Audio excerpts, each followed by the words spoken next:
1990 kovo 10.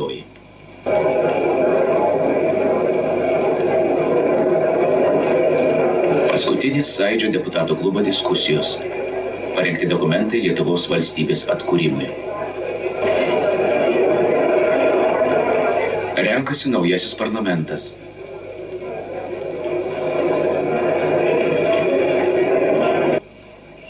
Respublikos rinkiminės komisijos vardu sveikinu Jūs su sėkmingu Jūsų išrinkimu į aukščiausiai bei svarbiausiai Respublikos valdžios organą Lietuvos Tarybų Socialistinės Respublikos aukščiausiąją tarybą.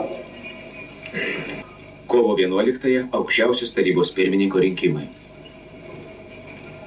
Taip, nepriklausomos Lietuvos atkūrimas pagrindinis ir neatidėliotinas uždavinys.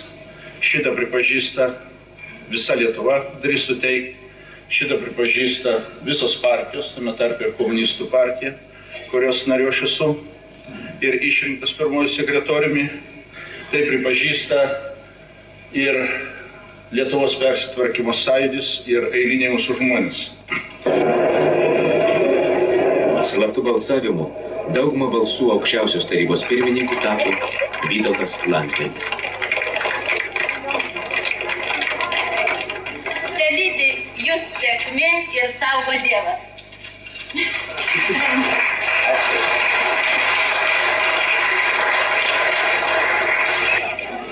Istorinė akimirka.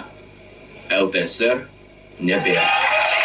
Vėl Lietuva atgavo savo vardą. Lietuvos Respublika.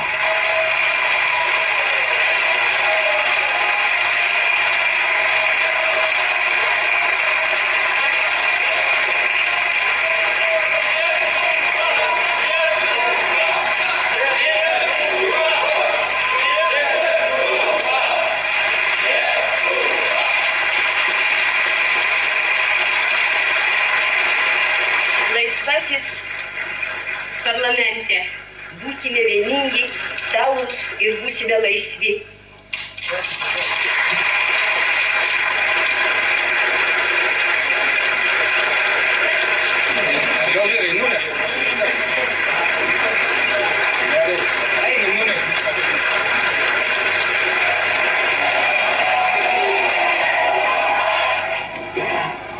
Lietuvos Respublikos aukščiausiosios tarybos aktas dėl Lietuvos nepriklausomos valstybės atstatymo.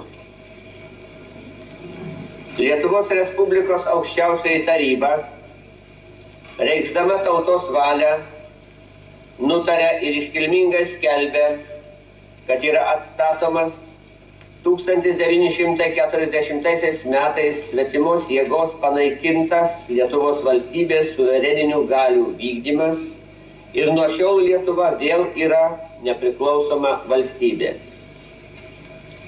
Lietuvos tarybos 1918 metų vasario 16 dienos nepriklausomybės aktas ir 1920 metų gegužės 15 dienos steigiamojo Seimo rezoliucija dėl atstatytos Lietuvos demokratinės valstybės niekada nebuvo nustoję teisinės galios ir yra Lietuvos valstybės konstitucinis pamatas.